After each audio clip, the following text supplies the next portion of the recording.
attendre fin mars, début avril pour lever le pass vaccinal, le masque? Pourquoi? Vous savez, moi je constate qu'il y a quelques semaines, quand j'étais venu sur les plateaux après les annonces du calendrier par le Premier ministre, on m'avait dit qu'on allait trop vite. Maintenant, certains disent qu'on va trop lentement. Moi je pense qu'on fait comme à chaque fois, c'est-à-dire on essaye de prendre les bonnes décisions au bon moment. Il n'y aurait rien de pire que de lever les mesures trop vite et qu'ensuite ça reparte. C'est ce qu'on a constaté dans certains pays, je pense au Danemark notamment, où ils ont tout levé d'un coup. Et derrière, c'est reparti très fort. Ils sont à 7 000 pour 100 000 habitants de taux d'incidence. On part par ailleurs en France, je veux quand même le rappeler, d'un niveau de restriction qui est inférieur à ce qu'on constate chez beaucoup de nos voisins. Si vous regardez autour de nous, en Allemagne, en Autriche, aux Pays-Bas, en Irlande, au Portugal, en Italie, en Belgique, vous avez là-bas des citoyens qui soit n'ont pas pu aller fêter Noël en famille parce qu'ils n'avaient pas le droit de circuler dans leur pays, soit étaient confinés, soit avaient un couvre-feu, soit les bars, les restaurants Donc vous étaient dites fermés. on a plutôt bien joué, quoi. Cet hiver, on n'a pas pris ces mesures en France, encore une fois, parce qu'on a pris d'autres mesures, le pass sanitaire, puis le pass vaccinal, qui nous ont permis d'avoir une couverture très large. Il y a quand même une question, c'est qu'en France, on a aussi un calendrier politique.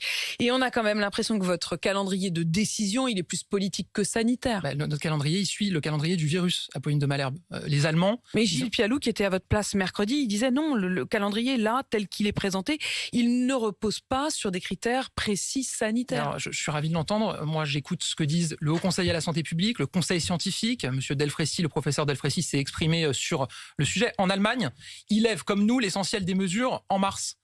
Ils le font pas parce qu'il y a des élections en France. Je veux dire, on suit la circulation du virus.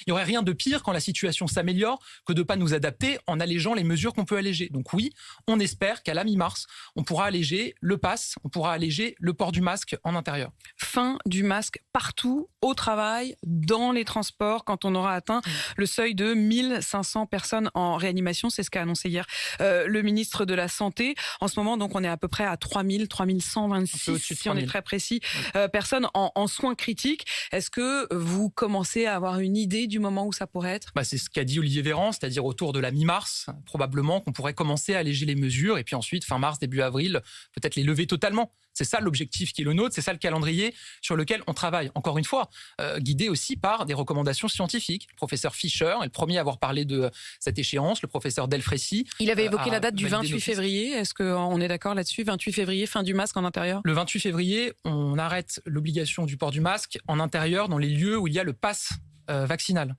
Ça veut dire que... Sauf dans les transports. Sauf dans les transports. Pourquoi? Oui, parce que dans les transports, on sait qu'il y a un brassage encore plus important, qu'il y a souvent une proximité très forte. Et pas dans les bars. Donc on le fera ensuite. Dans les bars, vous savez qu'il y a de toute façon une consommation qui se fait. Il y a quand même un certain nombre d'incohérences encore. Ça c'est sûr, mais vous avez dans tous les pays, vous trouverez des incohérences et vous avez les mêmes débats que ceux qu'on est en train d'avoir. Donc comme il faut pas mieux ailleurs, non, c'est pas grave. On fait tous au mieux. Et d'ailleurs, on s'est amélioré, je crois, depuis le début de cette crise. Évidemment que tout n'a pas été parfait. Évidemment que toutes nos mesures n'ont pas été idéales.